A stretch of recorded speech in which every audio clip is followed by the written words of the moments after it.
We got x1, and x1 here is measured with error, right? So your E1 here stands for the measured error. Our true population here will be run on x1 star.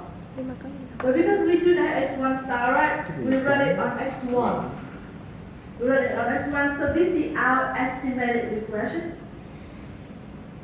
Estimated regression, right? We put x1 here, right, and put that in, so we got this estimated regression. Okay? Put this in, right? So we will run that here. So we run the regression on x1. But now if you look at the error term here, if you look at the error term, so the error term here, right, you got here, right, the assumption, the covariance between u and x1 here should be equal to 0, right? Should be equal to 0. So now I'm going to calculate the covariance between x1 and this error term here. So x1 and u here, right, can be 0. So then you got here the relationship between S1 and that one, E1 here, right? So you can write in that form, and then you can do that. Now, we're not going to detail the formulation here, right? But then here, you got the covariance here might be different from 0. Maybe different from 0. And when you run the regressions here on that error term, right? So our assumption here will be violate. And then your estimation of beta 1, beta 2, so all the beta here may be wrong in average. So that might be a big problem here, right? So if that happens, then maybe we should need to measure our data again. We do not have any fix for that. So here we should look at the problem, right? You know that, okay, if we got mass error in the dependent variable, it's acceptable. But then if the independent variable is wrong, and then that may have effect on our whole equation. So that means if we run the regression right on the effect of on the factors on wage, and you know that there's something wrong, you measure wage wrong, it's still okay. With some measurement error, still okay. But then you got a variable for educations, and when you measure education with measurement error, for example, and then the result of your formula may not be wrong. May not be right. Okay, so remember that, right? In that case, there's only one fix, collect the data again. Okay, so the effect here, right? The effect of one mismeasure here, right? It will be wrong, and instead the effect of the other explanatory variable will be biased as well. So it's not only that variable, but also other variables will also be biased. So that's something you'll think about that, right? So that's the other problem, measurement errors. And now we move to the next one here, right? Missing data and sample selection. So one of the assumptions, right, we got 6 assumptions. And one of the assumptions, remember, assumption 2 that mean random sampling. Right? So we put random sampling here. So now what happens if our data here is from a non-random sample? A non-random sample. So in a non-random sample here, right, they say, okay, you're going to have 2 cases. The first case is here, right, exogenous sample selection. And the second case here, that's in the case of endogenous sample selection. So what is the difference between these two? Where's the difference between these two? So for example here, right, we study the effect of factors that affect saving. So saving here can be affected by income, by age, by size, level. Okay? So now we collect data. And for example, you collect data in Ho Chi Minh City. Right? In Ho Chi Minh City. And because you are kind of lazy, so you should collect information among your friends. Right? Among your friends, among the people that you know. Right? And the people that you know, for example here, right, because they are in the same level, so the same level of income may be quite similar, things like that, right? So, or age can be kind of similar because that's your friends. So their age do not differ a lot. Okay? And in that case here, right, you got here, right? These setup here were non-random. non-random? You choose the random here, right, for your convenience. It's not random. And certain age group here can be over-sampled. So instead of like looking for people of different age, you just choose to study your friends, right? Your friends and you are the same kind of age. And of course you can pick up some of your parents, your grandparents, and so on, but they are undersampled. Right, but people around your age is oversampled. So in that sample here, right, you got here, the age here will oversample. But in that case, right, that is exogenous, and that will not be a problem because it might assume and might examine the same thing for your group. Okay? So in that case, right, okay, for your group, for your age, and that is the result. Right, the people at your age dominate that sample, so it may be the result of still for your age. So that's it, they call that exogenous sample. So in that case, right, it's not random, but still acceptable because it shows the result for like people of that age level. But this case here is something that's not acceptable, right? So the sample is non-random. Either when the individual refuses to take part in the sample, if the well in particular high or low. So you can do a survey of well, a defect here right, on well. And you interview people, right? You want to pick a random sample. Here is the first sample, right? You pick up a random sample because you're lazy, so you should collect information of your friends, and they are all willing to provide answer to you. But then you got the second case here, right? That means you interview people, and the people got really high level of wealth and really low level of wealth, and they refuse to take part in. That, so in that case here, right, the sample may not be really representative. Okay, so that's the endogenous. That's the endogenous. So here, not random here, you got the two cases.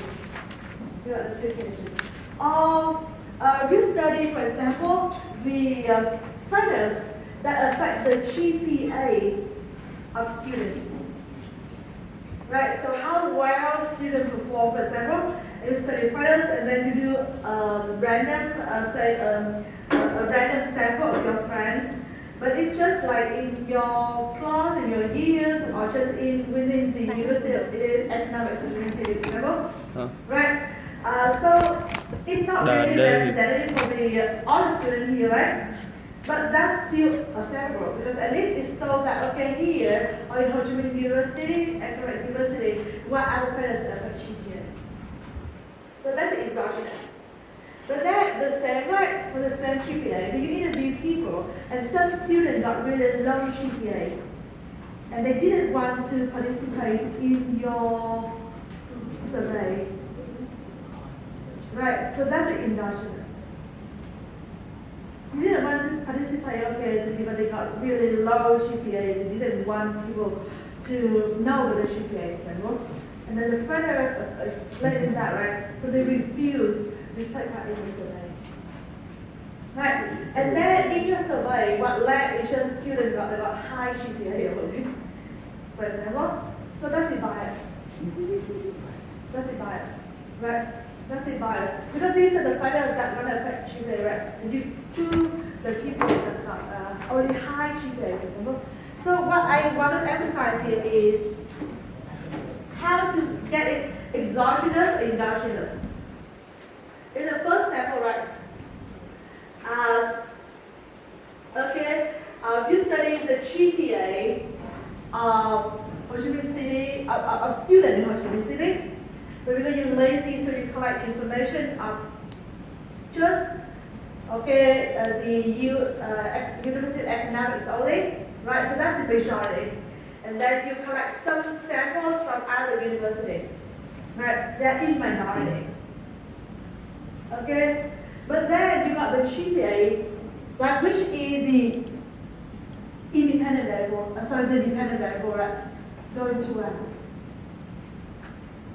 Okay, but then these samples here, right, may be biased to what? More to what University of Economics. That is okay. But then you study, okay, all the students of the city, you got different university, right? They are in the good proportion. But then you got only people got high GPA to answer. But that GPA stand here, right? Independent. And that's the endogenous.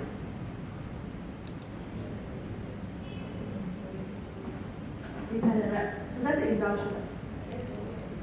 Okay, so you got only, you survey the factors. Basically, you do the survey of the factors, right, that affect students that got high GPA. Okay, so that's the what endogenous and exogenous. And also, sometimes you may have this problem. Because that's the outliers.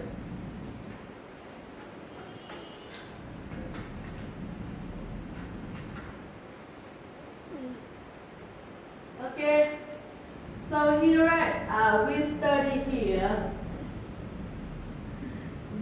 on this one, right, we study the expenditures on R&D, and then you write, right, so we expected, okay, and this is sales, for example, so that one we got sales firm size. The size, right, so you expect, okay, higher size, for example, and then maybe higher R&D, for example, okay? And then you run the regressions here. And with these regressions here, right, you got R squared quite small, right? And then if you look at the formulas here, right, you got this one. If you look at the samples here, right, they are basically focused around this. But then you got here a possible outlier. And when you run the regression here with that outlier, and that may bias the result. So if you drop that outlier and you run the regression again, right, so this is N32, and now you drop that outlier and you run the regression again on 31 observations, and you got a lot higher R squared, right? Improved R squared. And the parameter here, right, maybe more reliable. So before running a regression, check your data to see if there are any outliers. And then you can use technique, for example, like trimming with the rising, right? You trimming, for example, the minus plus 5%, 2%, so you cut it off to reduce the problem here of outliers.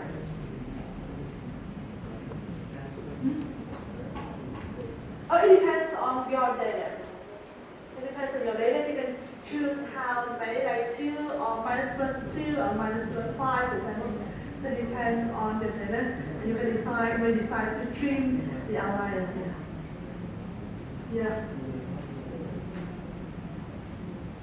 Okay, to reduce the problem here of outliers.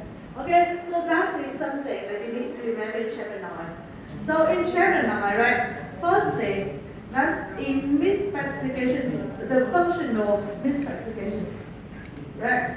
The first topic here in chapter 9, you need to remember, that's the functional misspecification, right? So that one, right? And then you do the reset test, right? The reset test here. That's the first thing, right? The second thing, proxy variable. And for proxy variable here, right? The proxy variable and also these lag dependent variable and proxy variable.